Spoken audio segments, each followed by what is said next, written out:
Thân chào cả nhà, không nên xem chùa đâu đó. Nhớ đăng ký, like, comment để ủng hộ team nha. Lúc đầu có gì đó không ổn. Tôi thấy, trong vòng kết nối bạn bè của chủ nhà đã cập nhật một video mới. Bệnh viện Cửu Giang trên đường Phú Dân, kéo lên đọc là một bài cảnh báo dài. Bệnh viện Cửu Giang không biết có chuyện gì vậy. Cảnh sát đến rồi, Đại Bạch cũng đến. Tôi vừa bình luận một câu có biết tình hình cụ thể không?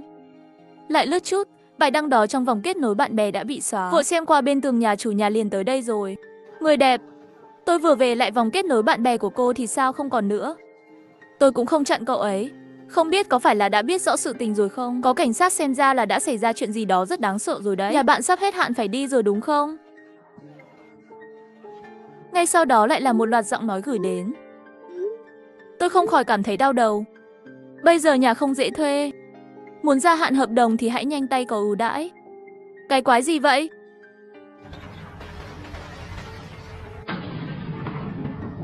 Tai tôi đau nhói vì tiếng động cuối cùng. Trong lòng có chút bất an. Đến công ty, hôm nay chỉ có một nửa người đến. Mọi người nói về chuyện nhà. Dường như không ai biết tin tức của bệnh viện Cửu Giang. Tôi không nhịn được nữa, Ben gửi tin nhắn cho đồng nghiệp về chuyện trên đường Phú Dân. Hắn gần như chỉ mất mấy giây liền trả lời. Trái tim tôi thắt chặt, cảm giác bất an trong lòng ngày càng mạnh mẽ. Đánh máy quá chậm, trực tiếp gọi điện qua đó. Cậu, ngày mai phong tỏa thành phố lúc 8 giờ. Có thể đi được thì đi. Tích trữ đồ dùng đề phòng có chuyện xảy ra. Sau đó cô ấy gửi đến một video. Trong video ghi lại chính là bệnh viện Cửu Giang. Cứu!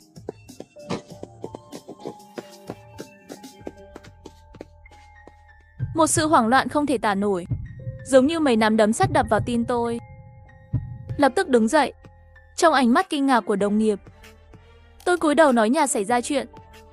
Ông chủ bảo tôi nhanh chóng về nhà, cho tôi nghỉ 1 tuần. Bỏ qua những phỏng đoán khủng khiếp trong đầu, tôi gọi một chiếc xe bằng ứng dụng đặt xe. Tôi đã gọi cho bố mẹ tôi khi đang đợi xe. Trên điện thoại tôi bảo họ hãy xin nghỉ phép. Hôm nay tôi về nhà có chuyện rất quan trọng muốn nói. Hôm nay đường bị tắc hơn bình thường. Với đôi tay run rẩy, tôi tìm về máy bay trực tiếp đến Đại An. Chuyến bay khởi hành sớm nhất, khởi hành từ sân bay Bắc Kinh lúc 2:40 chiều. Bây giờ chỉ còn một vé. Giá bán hơn 2.000. Tôi không chớp mắt, trực tiếp thanh toán đặt vé trong một lần. Giao thông đang tiến về phía trước, gần đến đỉnh điểm buổi tối. Không biết những người này có phải đã nghe thấy gì không? Cố gắng hết sức để thoát ra như tôi. Vội vàng cũng vô dụng. Tôi mở phần mềm giao hàng của điện thoại, định đặt hàng từ siêu thị gần nhà nhất. Gia đình tôi vừa ở thành phố Đại An năm ngoái, mua một căn nhà mới 3 phòng 1 sảnh 2 vệ sinh. Bởi vì là tòa nhà mới, nhà cửa sắm trễ, mãi đến tháng 4 năm nay mới hoàn thành sửa chữa. Vừa xuống xe đặt hàng, điện thoại của ông chủ siêu thị đã đến. Sau khi anh ấy xác nhận đơn hàng với tôi nhiều lần, không nghi ngờ gì nữa, mới cúp điện thoại. Tôi nhìn vào địa chỉ của đơn hàng. Tôi không thể cưỡng lại việc khen ngợi sự nhanh trí của mình. Tôi biết đơn hàng số lượng lớn này chắc chắn sẽ thu hút sự chú ý của ông chủ. Vì vậy, tôi đã cố tình tránh tầng 16 của đơn vị 3 nơi tôi sống. Thà tự mình vất vả kéo vật tư, cũng không thể mang lại nguy hiểm tiềm ẩn này cho tương lai. Sau khi đến nhà thuê của tôi gọi ngay điện thoại video với 3 người ở nhà. Nhìn thấy khuôn mặt của cả hai, tâm trạng tôi không giữ bình tĩnh nổi. Vừa mở miệng, thanh âm run rẩy đã biết không nói được lời nào rồi. Tôi chưa bao giờ là người mạnh mẽ, nhưng sự thật khủng khiếp đó gần như áp lực tôi. Có chuyện gì vậy, con yêu? Chuyện gì vậy? Con ngoan, có phải liên quan đến việc con đột ngột trở về không? Con không biết chuyện gì đã xảy ra, nhưng con biết nó rất nghiêm trọng. Ngày mai 8 giờ sẽ phong tỏa thành phố. Có người nhắc con nhanh chạy đi. Con phải tích trữ thêm vật tư. Con thực sự sợ hãi. Bố mẹ, bố phải tin con. Thật sự mọi người phải mua đồ, ít nhất có thể tích trữ vật tư 1 năm. Đừng sợ, bố mẹ là chỗ dựa vững chắc nhất của con. Bố mẹ không tin con thì tin ai? Tích trữ hàng phải không? Mẹ sẽ đến chợ xỉ mua đồ. Con yêu, con gửi cho mẹ những gì mà con đã đặt, để xem con không mua gì. Mẹ bổ sung để tránh thiếu sót. Bố cũng mua ít đồ dùng về. Con yên tâm, nhà chúng ta chắc chắn sẽ ổn thôi. Đừng sợ, con thu dọn đồ đạc và ra sân bay đi. Đừng chậm trễ nữa. Được gia đình tin tưởng, trong lòng tôi như có một dòng nước ấm. Mặc dù là máy bay bay lúc 2:40, nhưng tôi vẫn ra khỏi cửa lúc 11 giờ. Từ chỗ thuê đến sân bay chỉ nửa tiếng. Nhưng tôi đã mở mắt ra và xem đường cao tốc đến sân bay. Tất cả đều đã bị chặn thành màu đỏ đen rồi. Vội vàng mang theo 2 cái vali chạy đến trạm tàu điện ngầm. Một video không rõ ràng khiến tôi cảnh giác. Tôi vội vàng xin ông chủ nghỉ phép, chuẩn bị về quê trú ẩn. Có nhiều người trên xe buýt hơn bình thường. Tôi cầm 2 cái vali cố gắng ép vào. Suýt nữa thì nôn mửa vì một mùi hôi nồng nặc. Tôi có một linh cảm mạnh mẽ. Có lẽ người biết tin tức Phong Thành nhiều hơn tôi tưởng. Nhìn xuống cầu vượt qua cửa sổ. Xe trên đường từ một đầu chặn đến đầu bên kia tôi không thể nhìn thấy. Chúng giống như những con cá trên bàn. Tiến lùi đều không được. Trái tim tôi dần dần treo lên. Đến ga tàu điện ngầm, tôi mang theo 2 cái vali, gần như chạy mất. Có quá nhiều người đứng ở cầu thang. Tôi cắn răng, cánh tay mạnh lên, nâng 2 cái vali lên, từng bước leo cầu thang. Khi đến đường dây sân bay, tàu điện ngầm từng ga một hiển thị sắp đóng cửa rồi. Tôi ném một cái vali vào tàu điện ngầm. Chiếc vali thứ 2 được để yên tại chỗ. Chạy hết sức. Cuối cùng vào giây phút cuối cửa chuẩn bị đóng, vội vã vào tàu điện ngầm với một bộ quần áo. Sau khi ngồi xuống, tôi nhanh chóng vào nhóm nhà chúng tôi, báo cáo hành trình. Một tin tức được đưa ra. Để phối hợp với kiểm soát giao thông tốc độ cao, từ 11:40 ngày 25 tháng 2 năm 2023 đến chuyến xe buýt cuối cùng, tuyến sân bay thành phố sẽ tạm ngừng hoạt động. Tôi nhận ra rõ ràng, đây là chuyến tàu cuối cùng đến sân bay. Sau khi vào sân bay, kiểm tra an ninh bắt đầu nghiêm ngặt hơn. Ngoài việc yêu cầu mã xanh sức khỏe, giấy chứng nhận âm tính trong vòng 48 giờ, còn phải viết ra tất cả những nơi bạn đã đến. Tôi thành thật điền xong và giao cho nhân viên. Nhân viên đã xem kỹ báo cáo của tôi. Đơn giản hỏi tôi vài câu hỏi, rồi cho tôi vào. Chỉ là mấy người phía sau tôi hình như không thuận lợi như vậy. Bị cấm lên máy bay vì lý do không rõ ràng. Ngồi ở cổng 32. Trái tim trên treo cổ của tôi cuối cùng đã buông xuống một nửa. Gọi điện thoại cho mẹ tôi. Điện thoại đổ chuông một lúc lâu rồi mẹ tôi mới trả lời. Bên kia điện thoại ồn ào quá.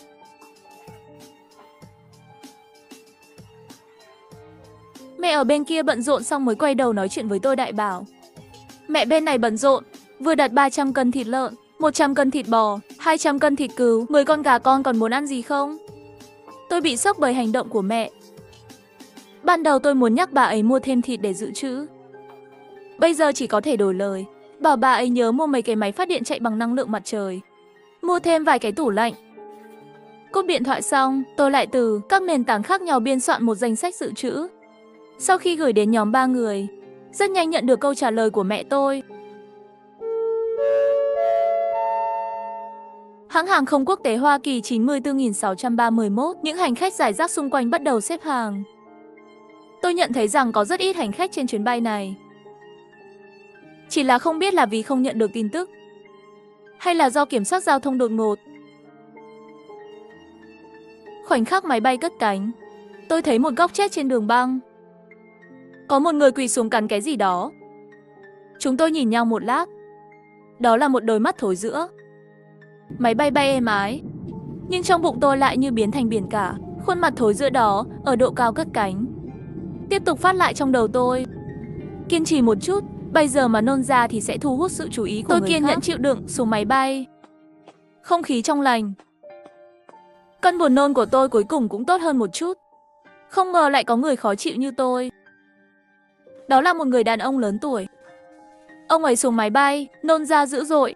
Tôi vội vàng tránh xa ông ta ra. Ngoài những thây ma đáng sợ, các loại virus khác cũng là mối nguy hiểm mà chúng ta sẽ phải đối mặt. Trước khi vào tòa nhà hàng không, tôi nhìn lại lần cuối. Một số nhân viên và hành khách nhiệt tình đang vây quanh ông ấy. Hình như anh ta chưa nôn xong. Vòng eo cong như chữ N. Giọng nói giống như bị rò rỉ. Có vẻ như tình hình không tốt lắm. Ra khỏi sân bay, tôi nhìn thấy ông bố đẹp trai của tôi. Ông ấy bước vài bước tới tiếp nhận hành lý trong tay tôi. Vào thời điểm mà mọi người vốn đang gặp nguy hiểm, chúng tôi đều cười nhẹ nhõm. Ngày tận thế đã đến, tôi rất vui vì được ở bên gia đình. Lên xe, tôi lập tức nhận thấy ghế sau đã đầy. Tất cả đều là những máy móc cơ khí mà tôi không biết. Cảm giác an toàn của tôi lại được nâng cao. Đại bảo, chúng ta chưa thể về nhà. Chúng ta phải mua sắm xong mọi thứ trước đã. Từ ngày mai không cần phải ra ngoài nữa. Tôi gật đầu. Tôi cảm thấy đề nghị này không thể tốt hơn được nữa. Vì vậy, tôi và bố tôi đã bật chế độ quét mã. Tôi cũng bị sốc bởi sức mua của bố tôi. Cuối cùng, trước khi tan làm ở một khu chợ cải tạo, bố tôi đặt kính cường lực cao nhất và cửa chống nổ. Bên kia vốn nói phải 3 ngày nữa mới có thể giao hàng. Bố tôi trực tiếp vung tay thêm tiền. Ông chủ lập tức cười. Có nghĩa là bây giờ có thể đến nhà cài đặt. Tiểu khu Minh Châu có tổng cộng 4 cổng lớn ở phía Đông Nam và Tây Bắc, bởi vì chỉ có hơn 10 hộ ở. Hiện tại chỉ có cửa chính ở phía Bắc. Bên cạnh là tòa nhà số 12 của nhà tôi. Công ty chuyển nhà vào rất tiện lợi. Tận dụng thời gian công nhân chuyển đồ, tôi đã gọi cho mẹ tôi. Bà ấy đang mua sắm ở cửa hàng bách hóa. Đây đã 2 cái cuối cùng rồi, bán rẻ cho tôi đi, đây đã là giá thấp nhất tôi có thể cho rồi. Bà cũng phải để tôi kiếm chút tiền chứ. Được con cái tôi gọi rồi. Tôi về nhà trước đây, ngày mai lại đến trung tâm mua sắm ngắm xem, tôi đã phục bà rồi đấy. Lấy cái này đi.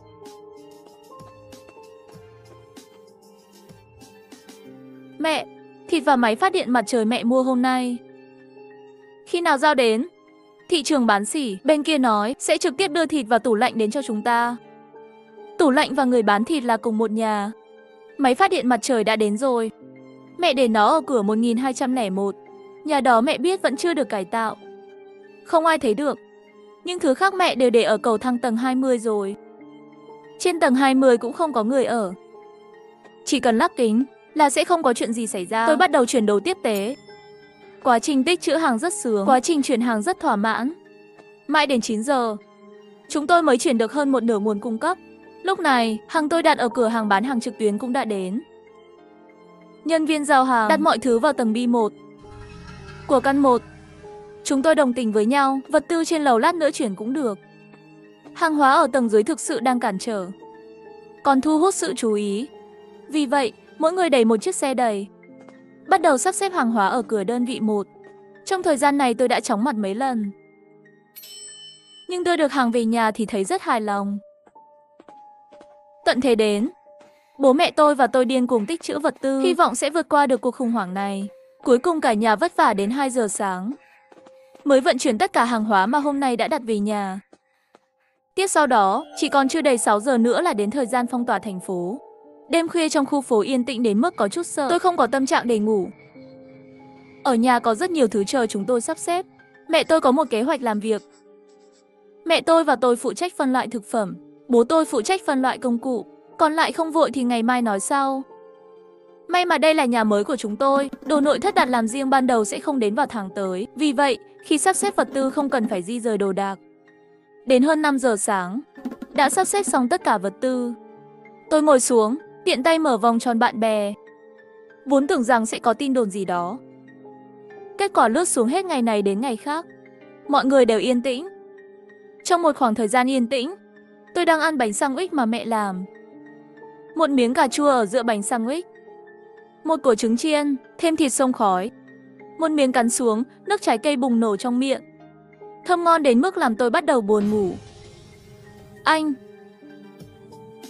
Tiếng khóc ùa vào màng tai của tôi. Trong tiểu khu, một số lượng nhỏ cửa sổ của người dân mở ra từng cái một. Có người ở ban công quan sát chuyện gì xảy ra dưới lầu. Một số người trực tiếp kéo rèm cửa lại, tiếp tục ngủ. Âm thanh nhai như nhai của xương cốt bao quanh bầu trời. Khu phố ngủ say cuối cùng cũng bị đánh thức hoàn toàn. Có người đang hét lên gọi 120, có người đang ném đồ vật xuống tầng dưới. Đập vào con quái vật đó, tôi trốn sau rèm cửa. Nhìn chằm chằm vào thứ đang ăn thịt người.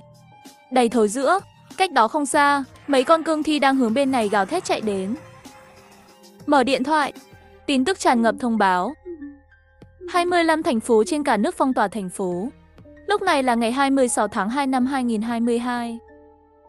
8:01 sáng, tôi trốn sau rèm cửa. Âm thầm nhìn vào tiểu khu đang sôi sục này. Mọi người hoảng loạn. Xác sống ở dưới lầu sôi sục gào thét. Tất cả đều nói rằng ngày tận thế đã đến. Bố tôi lặng lẽ hút xong điếu thuốc, sớm đã mang theo dây điện và thép gai.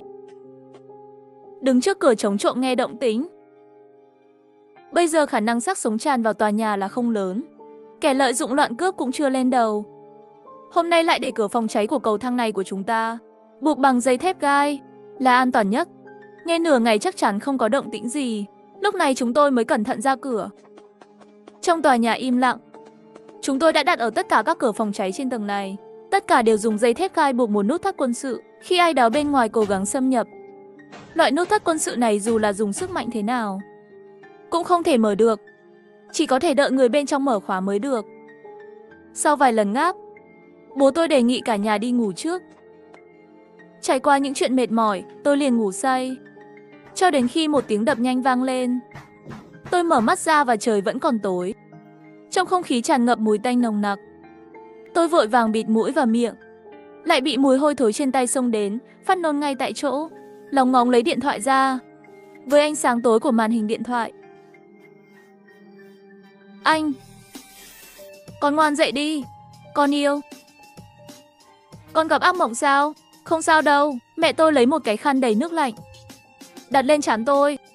Sau đó lại lấy ra mấy viên thuốc cho vào miệng tôi. Bởi vì liên tục 2 ngày liên tục gặp, sợ hãi trên đường về nhà. Về đến nhà lại chuyển hàng suốt đêm. Tôi là một người có sức khỏe kém. Sau khi thư giãn liền đổ bệnh, bắt đầu sốt cao. May mắn thay, nhà chúng tôi có đầy đủ thuốc. Mẹ tôi lại thức cả đêm, lấy rượu và khăn để làm mát cho tôi. Đây không phải là bệnh nghiêm trọng. Mấy ngày sau đó, xác sống trong khu vực vẫn chưa hấp thụ năng lượng. Hành động không còn nhạy bén như ban đầu. Khi tôi đang cầm ống nhòm để quan sát thây ma, quét đến tòa nhà 14 đối diện, có một người đàn ông đang dán một ghi chú trên cửa sổ. Tôi gọi bố tôi. Cuối cùng cũng nhận ra 4 chữ lớn vặn vẹo của ông ấy cầu xin vật tư. Cho hay không, đây là một vấn đề khó. Virus zombie cuối cùng cũng bùng phát. May mắn thay, bố mẹ tôi và tôi đã chuẩn bị trước. Nhưng những người khác thì không may mắn như vậy. Hôm nay tôi lấy kính viễn vọng quét đến tòa nhà số 14 đối diện. Có một người đàn ông ở cửa sổ giúp đỡ. Gia đình 3 người chúng tôi có một cuộc họp gia đình ngắn. Cuối cùng chúng tôi nhất trí quyết định cho, nhưng không thể cho quá nhiều. Mọi người đều hiểu lý do không cho nhiều. Chỉ là làm thế nào để cho lại là một vấn đề khó khăn. Nhà tôi và tòa nhà số 14 cách nhau khoảng 50 mét. Không thể ném từ trên cao. Trong lúc đang đấu tranh, tòa nhà này của chúng tôi không biết của nhà nào đã điều khiển máy bay không người lái. Trên đó treo 2 gói mì ăn liền. Nó bay qua trước mắt tôi. Có vẻ như chúng tôi không phải là những người duy nhất chú ý phía bên kia. Người đàn ông nhận hàng cũng không lên tiếng. Quay lại và kéo rèm cửa lại. Đêm đó tôi đã thức canh. Tôi đang đọc sách, nhưng lại nghe thấy một âm thanh lạ. Tôi tắt đèn ngủ đi. Tai nghe ngóng xem là từ đâu phát ra động tĩnh. Với một tiếng động lạ, tôi từ từ đặt tay xuống sàn. Âm thanh biến mất.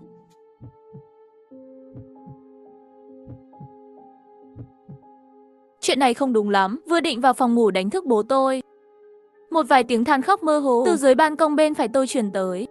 Tôi nhấc một tấm màn lên, lặng lẽ nhìn xuống lầu. Một phụ nữ mặt đầy máu, bị một đôi tay to nắm cổ. Một nửa cơ thể bị đẩy ra ngoài cửa sổ. Đột nhiên bà ấy mở to mắt. Bà ấy đã thấy tôi. Sau đó bà ấy bị đẩy ra ngoài, rơi xuống đất. Dưới lầu cương thi đói khát đã lâu gào thét xông lên phía trước. Ăn thịt và máu phát ra mùi tanh nồng nặc. Trong bóng tối, mọi người dường như đã đạt được thỏa thuận gì đó. Không ai bật đèn. Tôi nằm tại chỗ run rẩy. Lúc này dưới lầu lại có động tĩnh. Tôi mở điện thoại ra, camera phía sau nhìn vào khe hở rèm cửa. Một người đàn ông xông vào ống kính của tôi. Hắn đi vòng quanh một vòng, vô tình quét qua hướng nhà tôi. Tôi nhìn anh ta trong điện thoại. Khi tôi gần như nghĩ rằng anh ấy đã nhìn thấy tôi, thì người đàn ông lại nhìn đi chỗ khác, rồi nhìn chằm chằm vào các phòng khác. Tôi có linh cảm. Ý tưởng của người này không chỉ ở một nhà. Bố mẹ không biết đã thức dậy từ lúc nào, hỏi tôi tình huống gì. Thấy họ, tôi như bị một cú đánh vào đầu. Cuối cùng cũng nhớ ra người đàn ông này là ai. Hôm nay ở cửa sổ đối diện giúp đỡ, người đàn ông lấy 2 gói mì ăn liền chính là anh ta. Virus zombie bùng nổ. Người hàng xóm tốt bụng tặng 2 gói mì ăn liền cho nhà đối diện, cứu giúp người đàn ông đang bị đói. Đêm đó liền bị hại chết. Sau khi nghe tường thuật của tôi, bố mẹ tôi mất ngủ. Nếu không phải nhà hàng xóm gửi đồ trước, rất có thể người bị giết tối nay là nhà chúng ta. Đạo lý gì đây? Làm việc tốt còn có thể gây ra họa sát thân. Kể từ khi thây ma bùng phát, đây là bài học đầu tiên mà thế giới này dạy chúng tôi. Tiếp theo chúng tôi phải tập trung tinh thần 12 phần để đối phó với tên sát nhân đó. Mục tiêu của hắn chắc chắn không chỉ là một nhà ở tầng dưới. Tất cả cư dân của tòa nhà này đang trong tình trạng cực kỳ nguy hiểm. Ngày hôm sau, đúng như chúng tôi dự liệu, người đàn ông không thỏa mãn với nguồn cung cấp của một gia đình bắt đầu kiểm tra từng nhà. Đợi đến 2 giờ chiều, tôi nghe thấy một âm thanh hiếm hoi. Hắn đến rồi, công cụ trong tay hắn. Rõ ràng là không thể mở cửa cứu hỏa được gia cố. Cho dù có thể vào, hắn phải đối mặt với cửa chống nổ hàng đầu được lắp đặt và đến trước ngày tận thế. Tôi nhìn ra ngoài cửa sổ, xác chết trong khu phố vì động tĩnh bên này bắt đầu tụ tập dưới lầu chúng tôi. Tôi nhìn chằm chằm đám thây ma dưới lầu, dần dần nảy ra một ý tưởng điên rồ. Ai bảo bị kẹt trong nhà thì nhất định là con cừu đang chờ giết mổ chứ. Tôi lẻn vào bếp. Tối nay hầm sườn ở nhà. Tranh thủ mẹ tôi không chú ý, tôi đổ máu đã rửa vào chai nước khoáng rỗng. Rác trong nhà đã đầy rồi, có mùi hôi. Tôi nhặt một túi rác, mở cửa sổ ở hành lang. Đúng lúc nhìn thấy tên giết người đó. Hắn đang nhìn chằm chằm vào nhà chúng tôi. Nhìn thấy tôi xuất hiện, liền nhìn tôi cười tục tĩu. Ây da, tôi cũng cười rồi. Mục đích chọc giận hắn đã đạt được rồi. Bây giờ là lúc thu lưới. Ngay khi ra ngoài, vừa đúng lúc nghe thấy hắn từ dưới nhà đóng sập cửa đi ra. Tôi ước tính thời gian khi hắn ta mở cửa cầu thang tầng 14. Nhanh chóng gọi thang máy. Thang máy vẫn còn trên đường. Đàn ông đã một bước đến đầu cầu thang của nhà chúng tôi.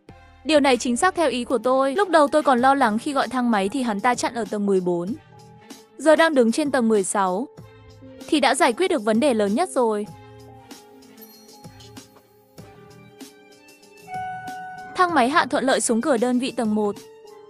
Như tôi mong đợi, không có dấu hiệu xâm nhập. Kẻ giết người đó quả nhiên đến từ tầng hầm để xe.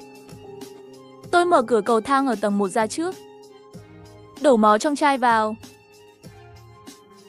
Sau đó cẩn thận di chuyển đến cửa đơn vị. Đầu mũi tôi thấm ra mồ hôi, đổ máu vào giữa khe cửa. Lại lấy điện thoại ra, sau khi phát đoạn dạo đầu lễ hội mùa xuân được tải xuống trước đó, liền chạy đi. Trong tiếng nhạc mừng rỡ, thây ma bị thu hút bởi mùi máu và âm thanh, vội vàng bước vào qua khe cửa. Thang máy đóng cửa. Vô số thây ma xé toạc chạy về phía tôi. Quay lại tầng 16, tôi ôm bụng. Cuối cùng nhìn vào cửa cứu hỏa. Người đàn ông vẫn đang mắng.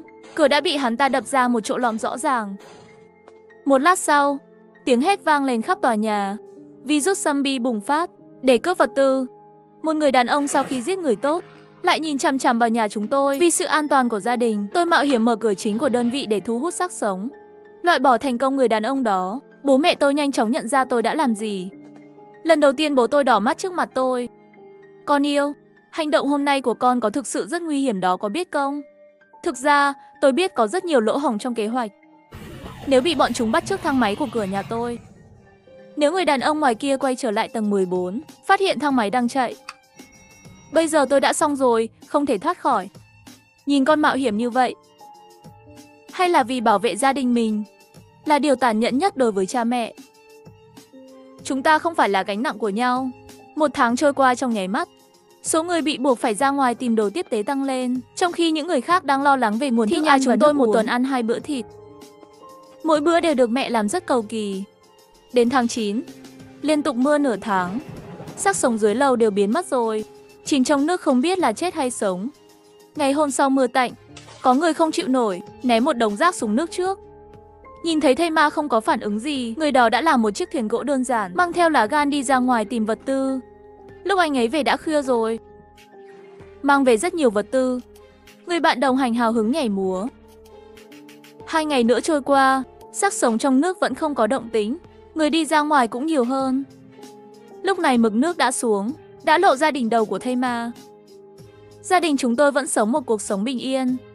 Xác sống không bị tiêu diệt, chúng tôi sẽ không rời khỏi pháo đài tự bảo vệ này. Hơn 3 giờ chiều, tôi cầm đồ ăn nhẹ của mẹ tôi, đi đến cửa sổ tiếp tục quan sát. Mực nước hiện tại đã rơi xuống vị trí ngực của thây ma rồi. 2 người anh em đi ra ngoài từ sớm đã về rồi. Sự thay đổi xảy ra ngay lập tức. Cuối cùng chỉ còn lại nỗi đau bất lực. Hu hu gió thổi qua khu phố trống trải. Tôi đột nhiên phát hiện, đám thây ma này đều nhìn về một hướng. Đó là một thây ma to lớn và mạnh mẽ hơn. Trong ánh mắt của hắn không có giống của xác sống bình thường. Tôi nhận ra đây là một thây ma thông minh. 1 tháng sau khi dịch bệnh bùng phát, một trận mưa lớn đã nhấn chìm tất cả các thây ma. Thức ăn của mọi người cũng không còn nhiều, chỉ có thể ra ngoài tìm kiếm vật tư. Tưởng thây ma bị nước mưa nhấn chìm chết hết. Cuối cùng lại là một bi kịch nữa. Thây ma dưới lầu khu phố đã tiến hóa rồi, và một nhà lãnh đạo được sinh ra. Đó không phải là tin tốt. Chúng tôi đã mất liên lạc với nhà nước trong một thời gian dài. Thế giới bây giờ như thế nào? Khi nào mới được cứu? Tôi bắt đầu bị lung lay bởi ý tưởng rằng con người phải thắng. Mùa thu đến mùa đông, sau một trận tuyết rơi dày đặc, ngoài cửa sổ đã không thấy dấu vết của thây ma. Thế giới yên tĩnh như chỉ còn lại một gia đình chúng tôi vậy. 3 giờ đêm, có một tiếng động lớn từ hướng trung tâm thành phố đánh thức chúng tôi dậy. Bầu trời bên kia có chút ánh sáng đỏ. Bầu trời mùa đông đen tối, như thể bị ném một lớp màu pháo hoa. Một vụ nổ lớn như vậy, có phải là quân đội đến không? Rất nhanh, câu trả lời được đưa ra. Một buổi sáng sớm, 3 chiếc xe quân sự hạng nặng chạy vào khu nhà của chúng tôi. Vật tư của họ rất phong phú. Lúc đó tôi nhận ra, họ không phải là người tốt gì. Nghỉ ngơi một chút, đám người này liền bắt đầu ở trong tiểu khu lớn tìm kiếm vật tư. Tòa nhà số 10 là nơi đầu tiên bị ảnh hưởng. Trước đây chúng tôi có gặp mặt anh trai dép lê mấy lần. Thi thể bị ném xuống từ tầng 5. Anh ấy đã bị đóng băng thành băng từ lâu rồi, cũng không biết đã chết bao lâu. Rơi xuống và vỡ thành mấy miếng lớn. Đầu ngón tay tôi tê dại, thậm chí không có thời gian để thương tiếc hắn. Theo tốc độ tìm kiếm của họ, ngày mai người bị xóa dấu vết chính là chúng tôi. Tôi không muốn chết như thế này. Nếu như sức lực của mình đã không đủ, thì sẽ mượn sức mạnh của thây ma như lần trước vậy. Cho đến khi trời tối, tôi bước ra khỏi bệ cửa sổ và kéo dây thừng xuống. Đến nhà người phụ nữ bị đẩy từ trên lầu xuống. Máy bay không người lái dùng để giao hàng, lúc này đang ở trên bàn ăn. Qua trở về phòng, nhìn máy bay không người lái sạc điện bên giường. Tôi hài lòng, nó chưa bị hư. 5:30 sáng, mọi thứ đã sẵn sàng. Máy bay không người lái của chúng tôi lảo đảo và cất cánh. Hình ảnh của máy bay không người lái được phát sóng trực tiếp. Gia đình tôi nhìn chằm chằm vào màn hình, chờ đợi một tia hy vọng. 5 phút sau, tôi đặt chuông. Thành phố yên tĩnh từ lâu.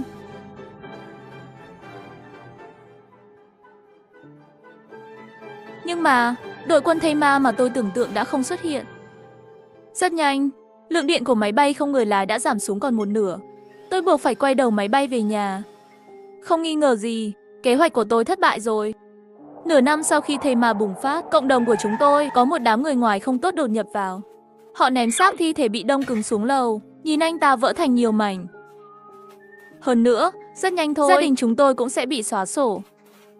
Nhưng tôi không cam lòng. Tôi dùng máy bay không người lái để bay vào trung tâm thành phố, cố gắng thu hút đám đông bằng âm thanh để giữ chúng lại. Nhưng tôi không ngờ, đội zombie không xuất hiện. Tôi phải làm gì? Tôi có thể làm gì? 9 giờ sáng, người ngoài đối diện có dấu hiệu hoạt động. 2 người mặc áo lông vũ nặng đi về phía tòa nhà số 8 phía sau họ. Khi tôi thở phào nhẹ nhõm, lại có 2 người nữa mang theo công cụ, cười nói đi qua đây. Mục tiêu của họ rất rõ ràng, đó là tòa nhà số 12 nơi tôi đang ở. Điều gì nên đến vẫn là đến rồi. Trước khi tận thế đến, tôi đã tích trữ đủ đồ dùng cho gia đình trong 5 năm. Hôm nay, có khi nào lại cho mấy tên khốn này chiếm lợi ư? Tôi không muốn. Mình sẽ thử lại. 10 giờ sáng, máy bay không người lái vừa sạc xong mang theo cuộc đấu tranh cuối cùng, lại cất cánh. Bay khoảng 1 phút, máy bay không người lái bắt đầu hát.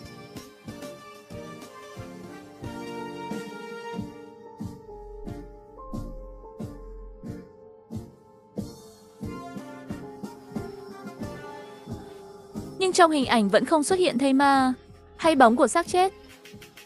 Trái tim tôi dần dần chìm xuống. Mấy thây ma trong thành phố đâu rồi? Rất nhanh, máy bay không người lái lại chỉ còn 1/2 lượng điện. Đến lúc phải về rồi. Trên đường về vẫn im lặng.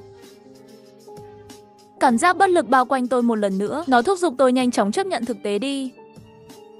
Khi sắp đến khu phố, tôi điều khiển máy bay không người lái, hạ cánh trong một bụi cỏ ẩn. Cứ dừng lại ở đây mãi mãi đi. Tôi nhắm mắt lại. Cái chết là sự kết thúc sắp tới. Dao mài của mẹ tôi ngày càng lớn hơn, không còn che giấu. Bố tôi châm một điếu thuốc. Tôi cầm điện thoại lên định tắt máy.